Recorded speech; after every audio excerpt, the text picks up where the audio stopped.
Шарапаты мол Шарапқан.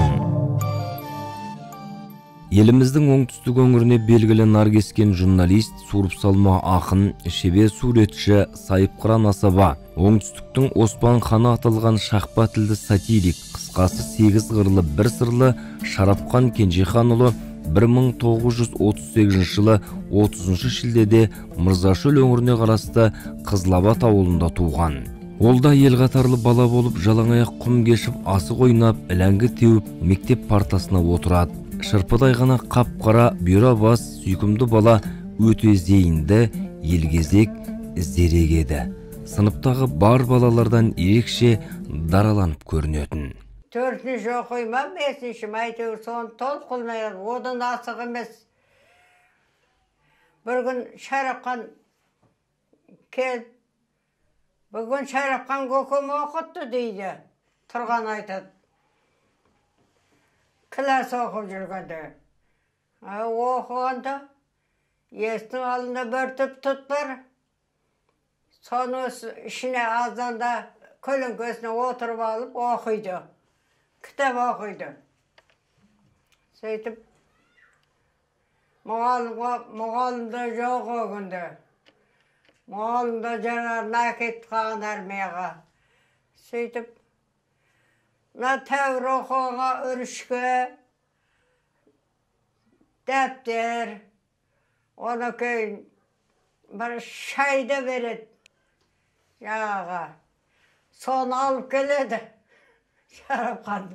Шарапқанның көкейін тескен ақындықтарын алаулаған сезім оты оны өзгелерден ерте есейтіп жібереді. 9 сыныпта оқып жүрген Шарапқан 8 сыныптағы бір қызға өлеңмен хат жазады. Ол хат әлдегімдердің қолына түсіп, Шарапқанның сорына айналады. Сүйкімді қыздың бір едің, халық айтса келеді, әкеге тартса әреңі, қыз бақытты дереді. Көңілді көріп түріңді, қуанып бізде қаламыз, туған күнің бүгінгі құтты болсын қарағыз. Мектеп комсомолдарының аяқасты төтенше жиналысында Шарапқанның қызға жазған өлең хаты оқылады. Қызды-қыздымен Шарапқанды мектептен шығару керек деп, оқытушылар бір жақ, тамаша жазылған хатта тұрған дәнеңе жоқ деп, оқушылар бір жақ болып айтысып, ақыры мәселе аяқсыз қалады. Ертесі Шарапқан сабаққа келмейді. Қарағыз бен қазақтың қара өлеңінің кесірінен басқа мектепке ауысып, сол арадан оқуын тәмамдайды. Шәкең өмірдің әр саласында қызмет етіп, өз талантының арқасында ел көзіне түседі. Аудандық атқару комитетінде нұсқаушы болды, көркем жазудың шебері, талантты суретші болған соң, мәдениетке қатысы бар тірліктердің басы қасында жүрді. Ол бір науқаншылдықты дәріптейтін дүркіреген заман еді. Шамасы 1956 жылдың күзі. Шәкең шашы дудардай болып, орталықтағы мәдениет үйінің маңдайына жаппай мақта терімге шығайық деп ұран жазып жатқан нағыз махаббат сол жерден басталады. Менің Шәкеңмен бірінші танысуым 56 жылы біздерді оңтүстікке мақтаға барған. 120 қыз болып, 2 машинеменен, 3 машинеменен Ақтөбенің орталығындағы клубтың алдына келіп тоқтағанымызда ұзын биік сатының үстінде бір қап-қара бала, шашы бұйра сатыға шығып алып, қабырғаға жаппай мақтаға шығайық деп жазып жатыр екен. Жазып тұр екен, соны көріп, мен жаңағы тілім кішкене қыздарға айтатын ем, қалжыңдап. Сондағы айтқаным, қыздар қараңдаршы, біз Африкаға келіппіз. Бұл жерде негрлер бар екен, мені сатыға шығып жазып жатыр екен. Қап-қара болып, түз емес пе, негр ме, кім білсін деп сөйтіп қарқ-қарқ күлгеніміз бар. Сол кезде Алла тағала менің тағдырымды шешкен болу керек. 30 жылдық совхозда Шәмбіл ағасы мен Аңқаш жеңгесінің тәрбиесін көріп, ықылас пейілін күн шуағындай сезініп, бірде ағаларының қолында, енді бірде нағашыларының қолында тұрып, орта мектепті бітірген Шарапқан Қазақ мемлекеттік университетінің журналистика факультетіне оқуға түседі. Университетті аяқтаған соң Алматыдағы ауыр машина жасау заводына жұмысқа тұрады.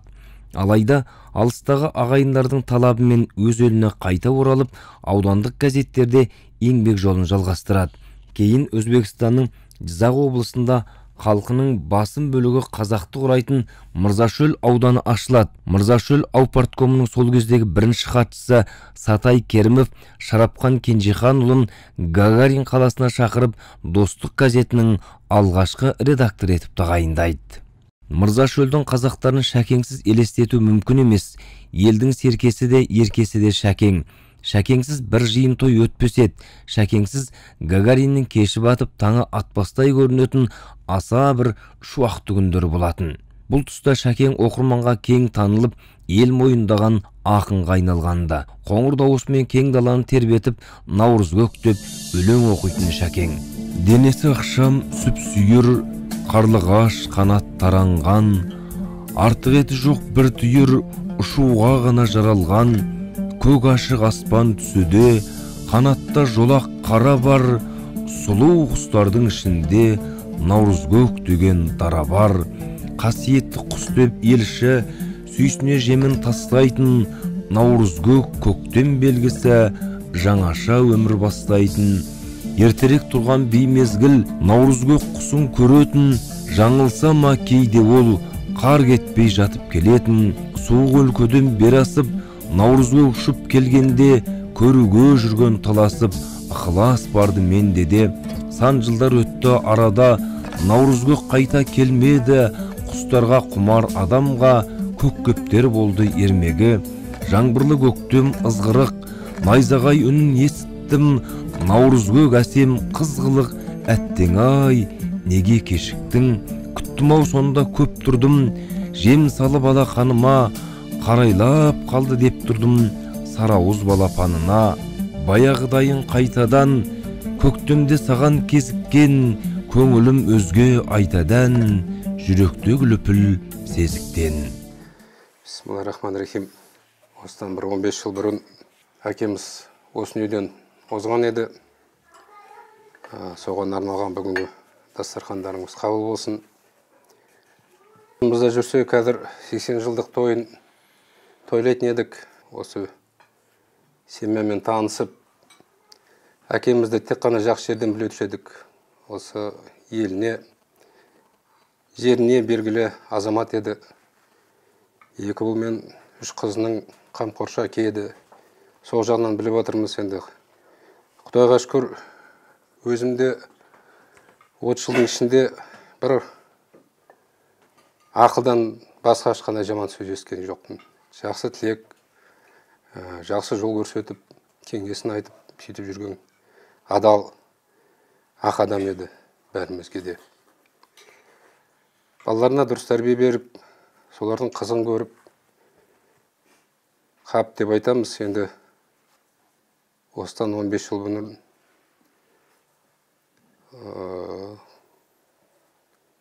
өмірінен озып кеткен. Арты жақсы болсын. 2 ұл мен 3 қызына Шарапхан әкеміз қар жауса күрек, жел ұрса терек болып жүрген еді. Сондай бір қамқоршы әке, үлкен жүректі азамат еді. Ұлттың мұңын мұңдап, жоғын жоқтаған елдің тірлігі мен тынысына айналған Мырзашөлдегі Жетісайдағы аудандық газеттерді басқарған Шәкең білікті басшы ғана емес, журналистиканың әр саласында қалам тербей білетін қарымды қаламгер, көсемсөз шебері болатын. Оның баулыған шәкірттерінің көбі бұл күндері арысы республикаға, берісі оңтүстікке танылған белгілі қаламгерлер. Айталық Есенғали Раушанов, Мылтықбай Ерімбетов, Бекшүкір Қаршалов, Ерсайын Жетпісбаев, Темірхан Әлханов, Жолдас Сарман, Құдірет Рахмаулаев, Әзімхан Құлбаев, тағы басқалары бар, санап тауысу мүмкін емес. Абыройы асқақтап, мәртебесі биіктеп, тек қана ел жұртының үнін газет арқылы діттеген жеріне жеткізіп жүрген Шәкеңнің қызметі күтпеген жерден күрт өзгеріп, Шәкең Құрманбек Жандарбеков атындағы Жетісай қазақ сазды театрының директоры болып тағайындалды. Шарапхан Кенжеханұлы туралы айтатын болсақ, Шәкең маған ата болып келетін. Себебі менің әкем Шарапхан атамнан бір 2 жас кіші болатын. Ол кісінің осы театрға келуімен танысқан болатынбыз Шәкеңмен. Енді қазір ел аузында жүрген Шәкеңнің мықты, жақсы әңгімелерін естіп жатамыз ғой. Қазіргі мынау сөзбен айтқанда от ауызды, орақ тілді деп жатады. Соның мәнісін енді түсініп жатқан сияқтымыз. Себебі Шәкеңнің айтатын әңгімелері, ойлап тапқан әзілдері, жазғандары ел арасында қазір көп жүрген, қазірге шейін жүр деп айтсақ болады. Сол тұрғыда айтатын болсақ, адам ел арасында аты аталып жатса, ол кісі ешқашан өлді деп есептелінбейді. Алматыға мен бір іздеп бардым. Осы театрдан кейін ауырып қалып, Алматыға көшіп кеткен болатын. Сол кезде Арбита мөлтік ауданында барғанымда Бақытжан кеп қалдым ғой деп бір жақсы қуанған кезінде есімде қазір. Сол кездесуіміз соңғы кездесу болатынына мен ешқашан сенген емес едім. Шарапхан ағамызбен 84 жылы 86 жылдың арасында қызметтес болдық. Ол кісі осы театрдың директоры, ал мен сол театрдың бас дирижері қызметін атқарып жүрдім. Ал енді 82 жылдары осы ол кісі болған жоқ. 82 жылдары біздің театрымыз Алматыға барып қайтты. Декадаға барып. Үлкен жетістікке жетті. Үлкен биікке көтерілді. Өзі бір биікке көтерілгенде кейін келіп бір жыл өтпестен сәл тоқыраушылық болады екен.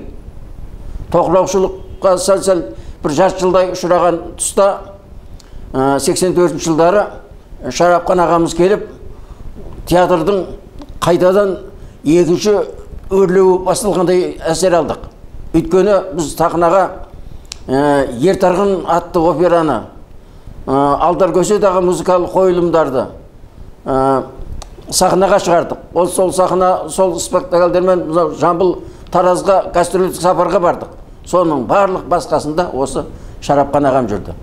Отбасында мейірімді әке, адал жар, үлкенге де кішіге де пейілі дархан, туыс туған ағайынға астындағы жалғыз атын сойып беретін Шәкеңнің асыл қасиеттері өте көп еді. Театрдағы жасаған 2 жылдық қызметі де жемісті болды. Театрдың өрлеген бір табысты жылдар еді.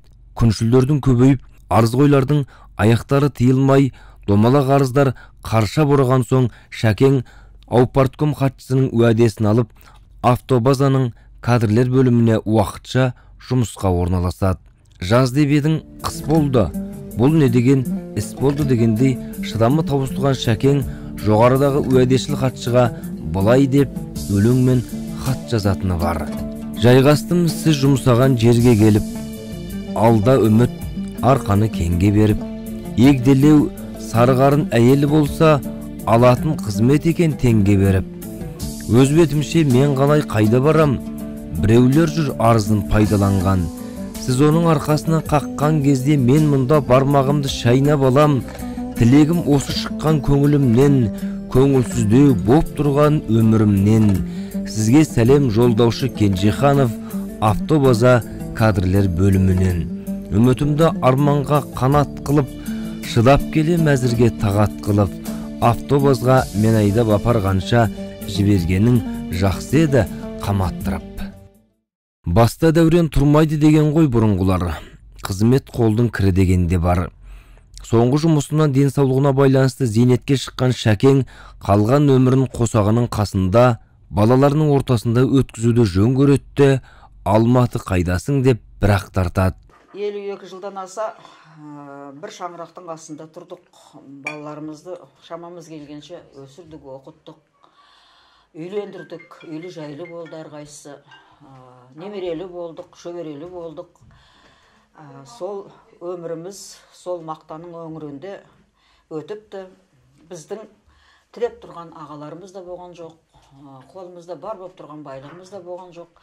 Бірақ өзіміздің білімімізбенен, өзіміздің ынтамызбенен, өзіміздің бір жігерлігіміз дейміз бе, не деймін, сонымызбенен әжептәуір қызметтер істедік, әйтеуір елге абыройлымыз болдық деп ойлаймын өзім. Солай деп есептеймін де, Аллаға шүкір, осы күнге дейін қалған қайындарым, ағайын жұрт барлығы әлі күнге дейін естеріне тек жақсылықпен алады ғой деп ойлаймын, соған сенемін. Енді ол Алланың жазғанына ешқандай еш нәрсе айта алмаймын. Бірақ осы қосағымның қолынан ұстап, жетектеп,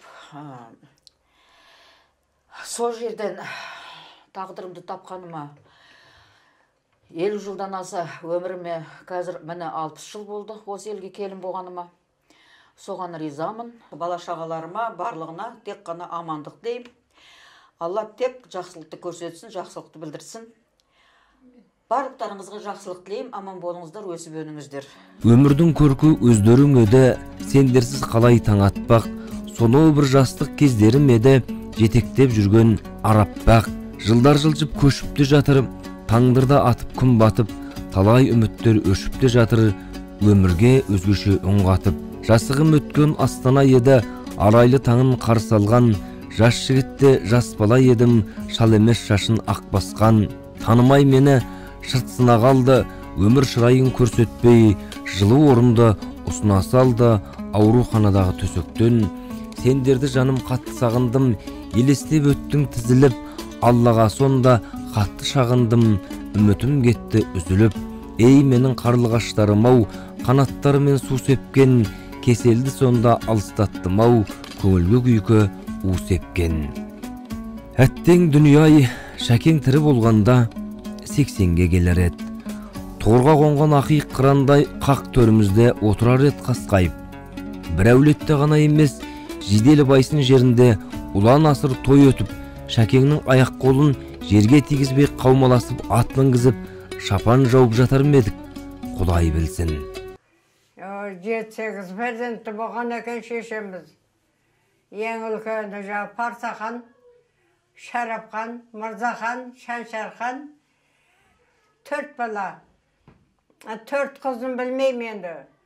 Менен бұрын болған Шарапхан екеуміздің арамызда болған, Парсахан екеуміздің арамызда болған. Оларды онша білмеймін. Сөйтіп жүріп жетілген шырағы беті ғой. Кайтем. Менің орныма сол жасағанда болатын еді ғой. Енді Алланың бұйрығы да, әйтпесе сол жасау керек еді ғой. Амал жоқ шырағым. 2003 жылдың 16 ақпаны өмір бойы естен кетпейтін қаралы күн. Сүйекті жуындырып, кебіндеп, Жетісайды бетке алып Алматтан таң бозынан жолға шықтық. Жер тайғақ, күн соқыр тұман. Асыл адамынан, талантты ақынынан, қайырымды жанынан көз жазып қалған соң ба, аспандағы алтын күн тұтылып, қабағы түнеріп тұрды. Бәлкім, табиғат та өзінің сүйікті перзентінен айырылғанына шын жылап, шын күрсінген болар. Шәкеңнің соңғы сапары болған сол 16 ақпанда таңертеңнен кешке дейін Алматы мен Жетісайдың аралығындағы 1200 шақырым жолда қап-қара тұман бүркеп, ызғырық жел соғып тұрды. Жалғыз ғана өзімізді жуататын дүние. Біздің әкеміз туралы бірде-бір адам Шарапхан жаман кісі, Шарапхан нашар кісі болған деп ешкім ондайды айтамайды. Кездесіп қалғанда, қай жердесің деп сұрағанда, Жетісайдамын деп айтқанда, кімнің қызысың дегенде, Шарапхан Кенжехановтың қызымын деп айтқанда, бәрі де айтатын бір ғана сөз, сендердің әкелерің өте жақсы адам болған деп айтады. Артынан ұрпақ қалдырды. Мамамыз бар. Құдайға шүкір деп айтамыз оның барлығын әрине. Өзіміз апа, ата болсақ та, әкенің орны бөлек, бәрімізге де ол кісі жетіспейді. Әрқашанда ойлаймыз, қасымызда жүрсе, біздің қуанышымызға бірге қуанып, біздің қайғымызды бірге бөліссе, жеңіл болушы деп ойлаймыз. Кішкентайынан ерекше бала болып өскен, достарының арасында ерекше абыройлы болған, бір өзінің еңбегімен жетістіктерге жетті. Ерекше кісі болған біздің әкеміз. Ерекше кісі болып туылған, қанша ағалары, қанша бауырлары о дүниелік болып кеткенде Салтанат апам екеуі қалған өмірін, біздің әкеміздің өмірі, біздің әкеміздің тағдыры жақсы өтті деп айтуға болады. Бірақ енді біздің өкінішіміз өте ерте қайтты, өте ерте кетті, жетіспейді. Бізге әкеміз қазір арамызда тірі жүрсе бәрі басқаша болушы еді. Еске алып ағайын жұрт көз көргені еңбегін есті ұрпақ безбендеді. Алланың атқан оғы тимегенде 80-ге келер еді сөз мергені. Жаратқан қолдаған соң қара халық, ер шәкең топтан озды дараланып, ас емес мына жиын той болғанда ән салып жүрер едік шарап алып. Қазақтың шақпа тілді шарапқаны көп болды елді өзіне қаратпады. Сырғалды кейінгіге 80 түрлі, жырғалды қардай аппақ парақтаға. Қанша жыл қараша үй қаңырады, қанша жыл асыл жарың аңырады. Отыңды өшірмейді ұрпақтарың, ордаңының шайқалмайды шаңыраға. Әр үйді ұлдарыңда, қыздарыңда, бас қосар дәстүріңді бұзғаның ба, дұғаға қол жаямыз жұма сайын, батаға қол жаюшы ек сіз барында. Жатқан жерің жайлы, иманың саламат болсын.